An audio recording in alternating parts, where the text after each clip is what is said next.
a fraction of what they have.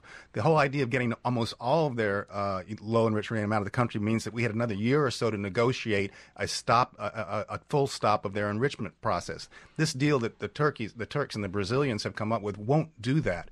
And also, Iran is a master at playing this game of, going right to the point where we pressure it with UN sanctions and then reaching sort of a half measure that causes all that diplomacy that takes months and months to do to sort of dissipate, and Russia and China then go off the reservation. So it was very unhelpful to the Obama administration right at the moment when they had this new round of sanctions agreed to by Russia and China for this deal to come up, that it was really a non-starter for them. Stephen. Well, I think the details of this issue over the Tehran research reactor speaks to a broader issue about Turkish foreign policy in the United States.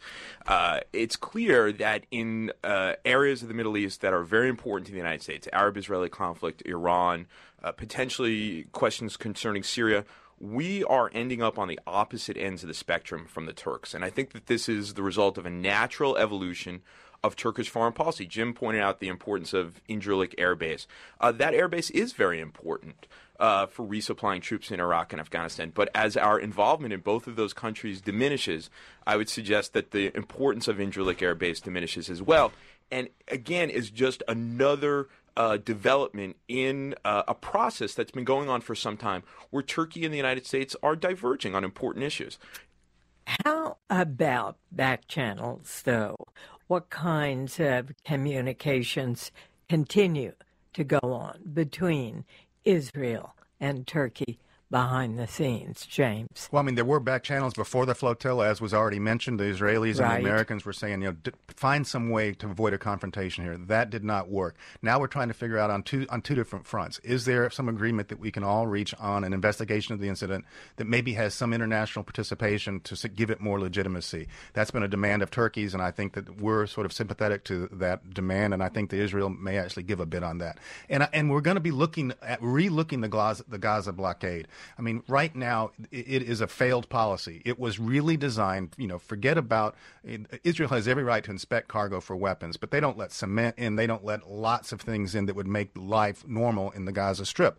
They do that because they want to make life so miserable for the Gazans that they'll throw Hamas out. Well, we're 4 years into that policy. It hasn't worked, and everyone is getting pretty upset about really holding 1.5 million people into a prison strip and having no life, no employment. it is really a rotten case. So I think you'll see some relook at Gaza to sort of relax what goes in. You're going to have inspections, international inspections, or in some way that assures Israel that rockets aren't going in, willy-nilly, which, has shown to happen in the past. But beyond that, I think we're going to see a relaxation probably of the blockade. Here. And I think this is exactly what the Turkish foreign policy wanted. Gaza now is on the agenda. Everyone is questioning the legitimacy of the blockade. And on Wednesday, there will be this big vote about Iran in the United Nations Security Council that very few people are even aware about. And this was the focus of American foreign policy. For the last 8 months, there was so much effort to bring Russia and China on board for economic sanctions, financial, military sanctions against Iran. And Turkey is not on board. A NATO member in the United Nations Security Council will probably vote against sanctions at a time when Russia and China in the Permanent Five will vote for sanctions. And we're talking about Gaza. This is exactly what Turkey wanted. What about Turkey's relationship with Syria, Stephen? Well, the Turkish relationship with Syria is actually quite good. It has been good over the course of the last couple of years, and it has something that Washington has essentially reconciled itself to. Washington believes that at least Bashar al-Assad has someone to talk to other than Iranian President Mahmoud Ahmadinejad or Sheikh Hassan Nasrallah, the Secretary General of Hezbollah, in Prime Minister Erdogan of Turkey. And for all the problems that Prime Minister Erdogan has given Washington, he still is better than those two others. The problem in Syria is the tight relationship between Turkey and Syria presents a problem for the United States and Israel in the sense that while we were also talking about UN sanctions on Iran, last week before the flotilla incident, we were talking about the possibility of war in Lebanon and or Syria. Where would the Turks fall when it came to hostilities in Lebanon or against the Syrians? I think there are a lot of questions raised about Turks accepting Israel's claims about self-defense over this question of the transfer of Scuds to Hezbollah or Syrian training of Hezbollah fighters on Scud missiles. Stephen Cook, the Council on Foreign Relations. You're listening to the Diane Rehm Show. And let's open the phones now, 800-433-8850. Send us your email to drshow@wamu.org. To Indianapolis. Good morning, David. You're on the air. David. My question is about Turkey's motives here. It's difficult not to be skeptical. They say that they're concerned about the national aspirations of the Palestinians, yet they deny the national aspirations of the Kurds who live in Turkey. And so there's a good deal of hypocrisy here, which makes me think that the Turks are following a time-honored tradition of governments that don't recognize the civil liberties of their own citizens, and that is to divert the attention of their citizens toward and scapegoating and drawing attention outside of their borders so that people won't pay attention to the injustices that they're perpetrating themselves. James Kitfield. He raises an interesting point, and I when I watched what's happened with Gaza, I was struck by how Turkey has to be very careful, because not very many years ago it was requesting the rest of the world understand its problem with the Kurdish terrorist group operating out of northern Iraq, and they bombed. They went into northern Iraq. They launched basically a cross-border incursion into northern Iraq. They launched bombings. They've asked for our help. Syria used to harbor these PKK terrorists. So Turkey is sort of not really giving Israel much leeway in saying we've got a problem with a group that basically has called for destruction of Israel, that has launched rockets on us. You have your own problem, and we don't sort of intercede between you and the PKK. So there is kind of a dual standard that Turkey's using here. Steve. Well, just one quick point on this. In fact, the Turks carried out those military operations with Israeli military technology. The only country in the world that sold certain technologies to the Turks has been Israel. The rest of the world has refused to make those kinds of sales. To Charlotte, North Carolina. Good morning, Frank. Oh, hi. Okay, so what I wanted to say was that one of the persons that was killed, that was shot 4 times in the head and 1 time in the stomach, a 19-year-old boy, was actually born in New York City.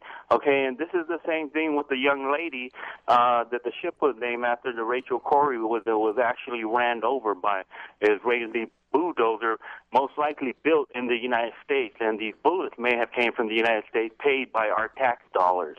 Okay? That's what I like to say. Omer.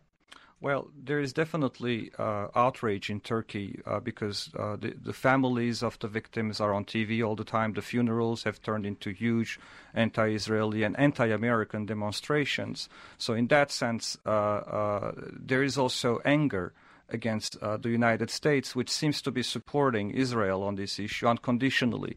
So in that sense, the caller raises an important point. Would you say the U.S. is supporting Israel unconditionally on this issue, James? I wouldn't say we're supporting Israel unconditionally, but this is a time-honored practice of when the rest of the world gangs up on Israel, at least Israel perceives the rest of the world ganging up. They rely on us to run interference at the UN Security Council and the other places, and we did. We watered down the statements the UN made about this incident and said, all sides were, possibly to blame for this confrontation as opposed to picking one side or the other. But your listener does get on one point, and it is to the fact that the United States gets collateral damage whenever these things happen, because we are the biggest supporter of Israel. We do give them $3 billion a year. They are the largest recipient of our foreign aid. We give them weapons that make their military the most superior in the Middle East for a reason. So, we get blowback when these things happen. Omer. And I think a very interesting point was made recently by the chief of Mossad, who said after these events that Israel is becoming a strategic burden for the United States. In that sense, there is a real debate in Israel taking place about the future of this government and whether it's following the right policies in terms of its relations with the United States. Omer Taspinar of the U.S. National War College. We'll take just a short break, and when we come back, more of your calls, your email, your messages from Facebook, and your tweets.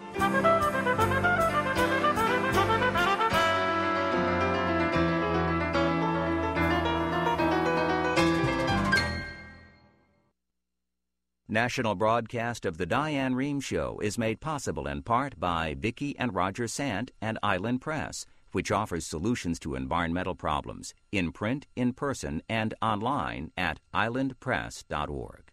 By the William and Flora Hewlett Foundation, making grants to solve social and environmental problems at home and around the world, on the web at hewlett.org.